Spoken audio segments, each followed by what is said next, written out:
One of my many careers was college professor, so I'm teaching a class at a community college not far from the beach. So as usual, we're having a great time. Lots of laughter and entertainment mixed in with a liberal dose of education. Anyway, the class is 3 hours long. We take a break every hour or so. So we come up on the break, and this guy that sits in the back right corner comes up to me and says, "Hey, I'm going to Roberto's Tacos. Do you want me to get you something?" Now, Roberto's Tacos is right across the street from the college, and they absolutely have the best tacos in the entire world. They are deep fried, dripping in grease, and packed with meat and cheese. For $2, you get about $8 of the best Mexican food you ever had. Of course, there's no known antidote for this much cholesterol in one sitting. One taco can put your heart back about 40 years. But hey, you only die once, right? So I give the kid $5 and I ask for a taco and a lemonade. The kid comes back a little while later, drops a bag on my desk, and hands me some change. Like I said, these tacos are dripping in grease. It's only been about 8 seconds, but there's already a 6-inch pool of grease where the bag sits. The bag prominently displays the name of the place, Roberto's Tacos.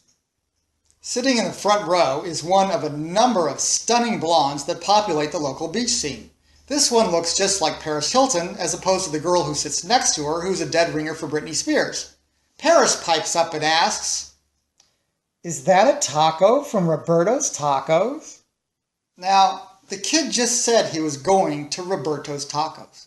He just put a bag on my desk that says on it, Roberto's Tacos. So, yeah, it's a taco from Roberto's Tacos. "Well," she says, "those are really bad for you." That's the understatement of the year.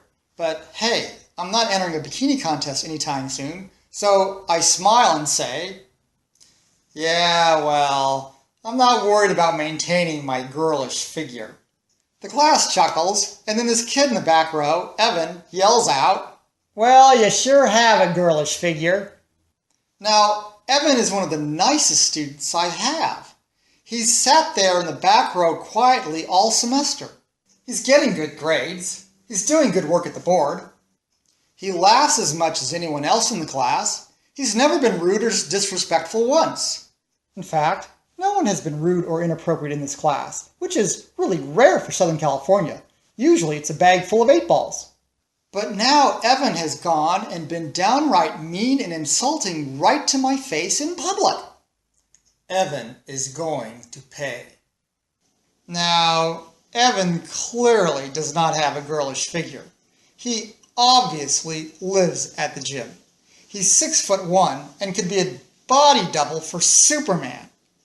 He's about 20 years old and has less than 5% body fat. On a scale from 1 to 10, Evan is a 12.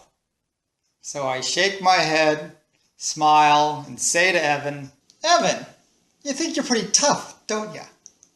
Evan looks around and smiles, not sure where this is going. "Evan, how about you and I have a little push-up contest right here, right now?" Evan bursts into a huge grin and yells out, "Bring it on!" "Okay, Evan," I calmly reply. "I'm going to bet you $1 that I can do more push-ups than you can." "No way! Make it 20, Evan says. "No, Evan," I explain. "I'm only going to bet you $1 because I'm going to beat your ass, and when it's all over, I want to get paid. So I'm only going to bet you $1. And I reach into my wallet and I pull out a dollar bill. Evan pulls out his wallet, looks upset, and says, "All I got is a 20. "Well, Evan," I note, "isn't that convenient? Looks like we can't have our little contest after all." Evan looks frantic. This is his big chance to shine before Paris and Britney, and he doesn't have $1. He's so close to being a hero and showing off his muscles, but he doesn't have $1 and he doesn't know what to do.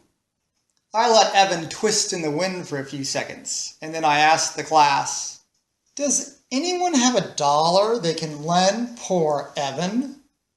Every student in class whips out a dollar bill. "Well, there you go, Evan. Problem solved."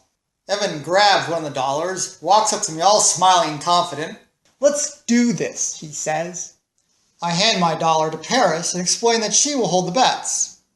Evan gives her his dollar. Evan takes off his sweatshirt. Evan is wearing one of those tight little spandex gym tops that shows off all of his rippling muscles. Evan is a beast. Okay, let's go, he says. No, I reply.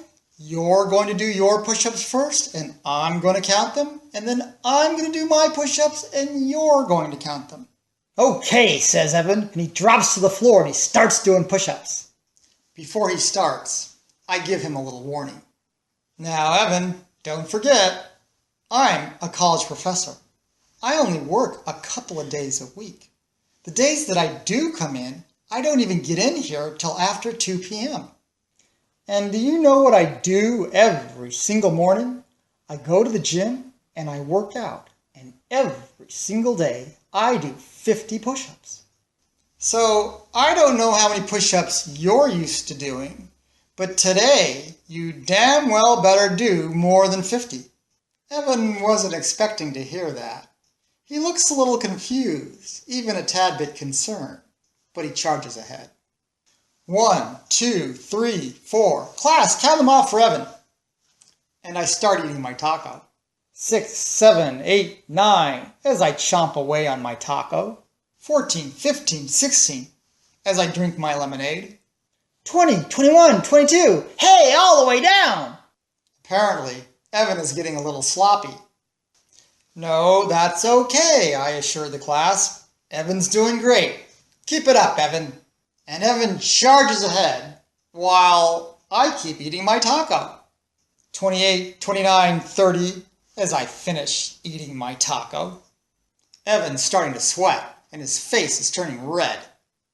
Don't you stop now, Evan. I do 50 push-ups every day. Don't you dare think about stopping before you hit 50.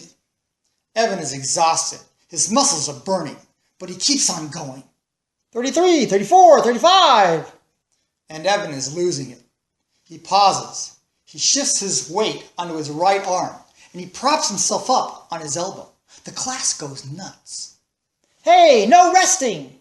No, it's okay, I explain. His knee has not touched the ground. He's okay. Let him be.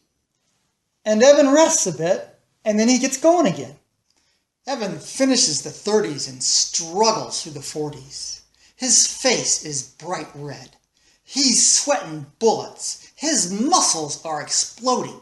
He's straining every fiber in his body. 44, 45.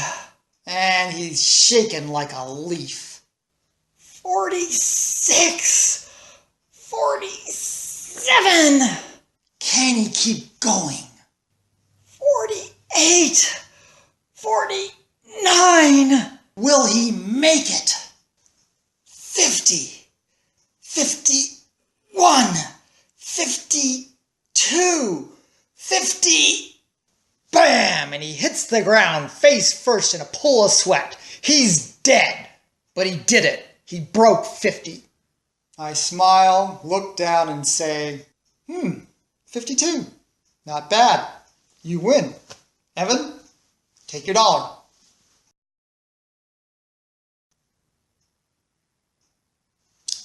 I don't even have a gym membership.